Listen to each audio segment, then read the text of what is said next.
So, a lot of times in community analysis, we have questions that aren't about a single species or a single variable at a time.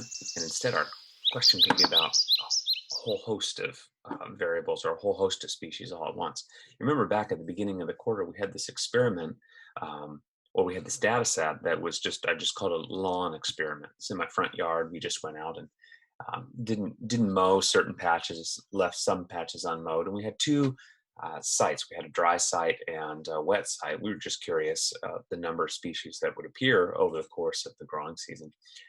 So here's some photos at the very end of our experiment here, and you can see that I was really surprised. We actually got some really nice, diverse plots here, and quite a bit of variability. And so all the way from really short to really long grass, even though it was in a short or in a close area. And the plots really differed in their soil moisture. And then at the end, they really differed in what they looked like.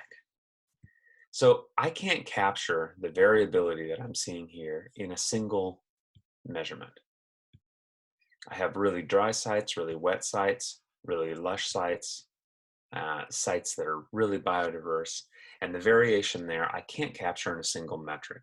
I'm not sure the number of species will do it, and I'm not sure that total amount of biomass will do it. I really want to know about the whole community. So this is where it gets exciting.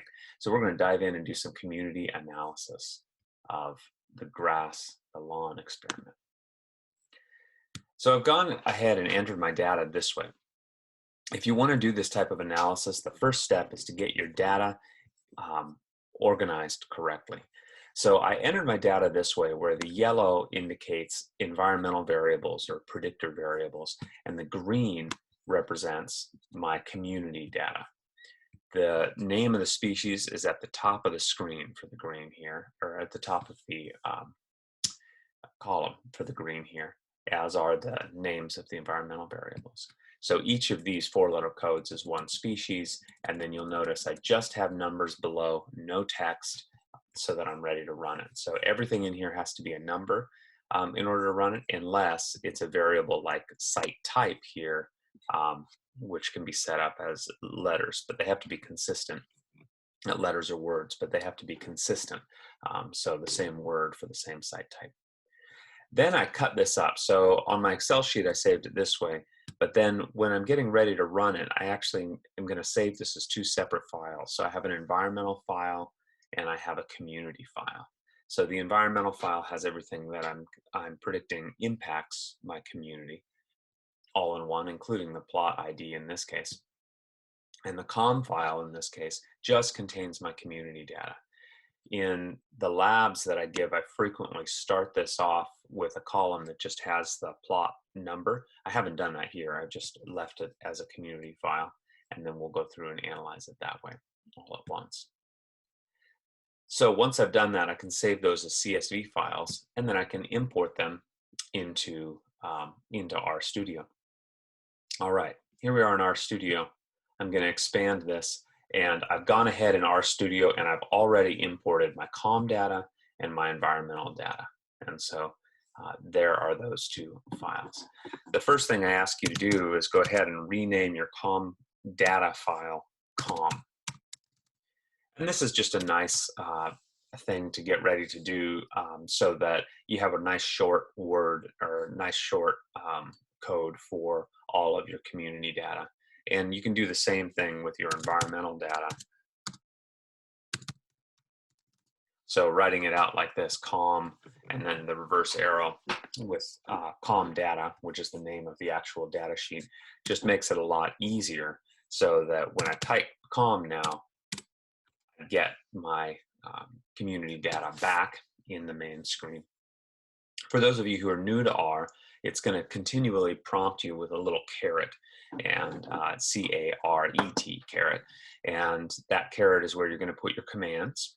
And the commands from the lab should just be cut and paste. You should just be able to cut and paste them in. R works by running a series of packages. So we're going to run a package called vegan, actually for veg analysis, but it always gets a little chuckle when we introduce it at Evergreen. We use vegan to analyze our community data. And so we're going to load a package called vegan. It turns out it's probably already loaded in mine, but if you haven't installed this package, you may have to go to packages here and you can install it. So you can select install and grab vegan. The other command that we'll do is library vegan. So it's not enough just to install it. You have to install it and then you have to load it. And so library does that. And there's another package called ecodistance. Ecodis, okay? And we're gonna run that one too. And so you wanna make sure those are run. I'm just gonna go ahead and just run this, and I wanna see, I just wanna see a few really fun things about this data set that I've been watching for a while now. The first thing I wanna see is I just wanna see what general ordination is gonna be. I've done some things in the background that follow the lab up to this point. So I'll have another one of these where I walk through your lab for you. But right now we're just going to look at this lawn data in a community sense. Here's my first ordination of the data. And so you can see in my ordination of the data, I have two axes, NMDS1 and NMDS2. I could call them axis 1 and axis 2. But this is taking all of that data and it's squishing it down to a two-dimensional plane. I'll point out a few things. Plots 1 through 6 are my wet site data. Those are the data with the really tall grass, and they are all, notice they're all on this side. And then my dry site data are actually all over here. So let's create another plot now. This is so fun. We're going to create another plot that shows that. We can also do some environmental fits to the data to see how things are correlated in our data set.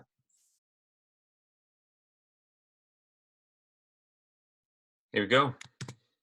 I'm pasting a new ordination. It's a blank slate.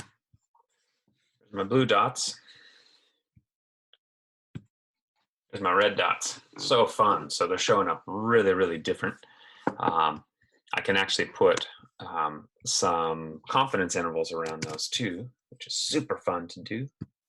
So here we have our ordination plotted out. Now we've got our dots. I've messed with the code, so we have red dots and blue dots for dry site and wet site.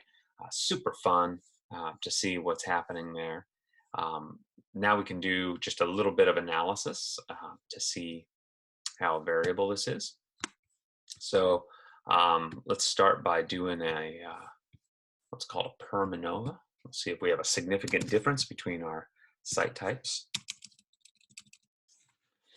Oh, just barely. We just eked out significance here. So this is just barely significant at 0.04795. That's probably because I had about the minimum number of plots you possibly could have to get a significant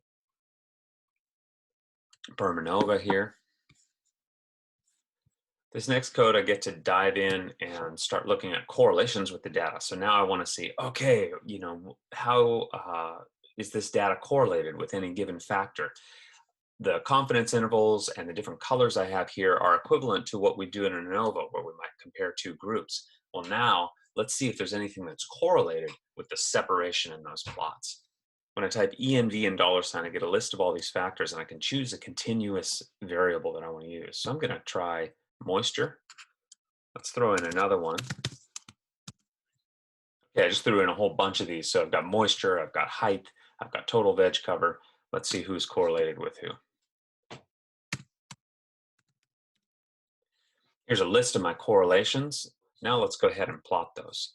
My variables, you can see the height variables are very strongly correlated. The moisture variables are actually, this is doing something really interesting. It's showing my moisture as influencing the data in a direction that's different than what I thought.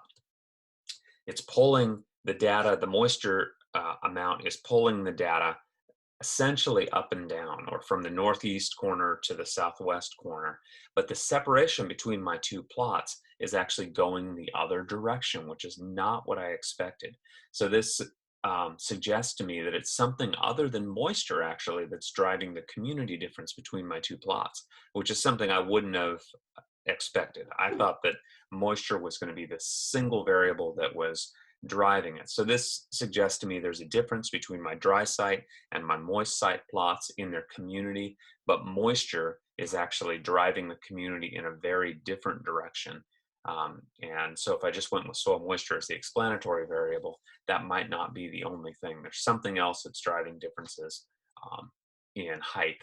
Height is suggestive of the difference. And so it does turn out my wet sites are pretty close to my chicken coop. So we could be getting high grass growth as a result of nitrogen from the chickens. Okay, that's it. That's community analysis. It allows us another way to look at these data, and it's fun to do.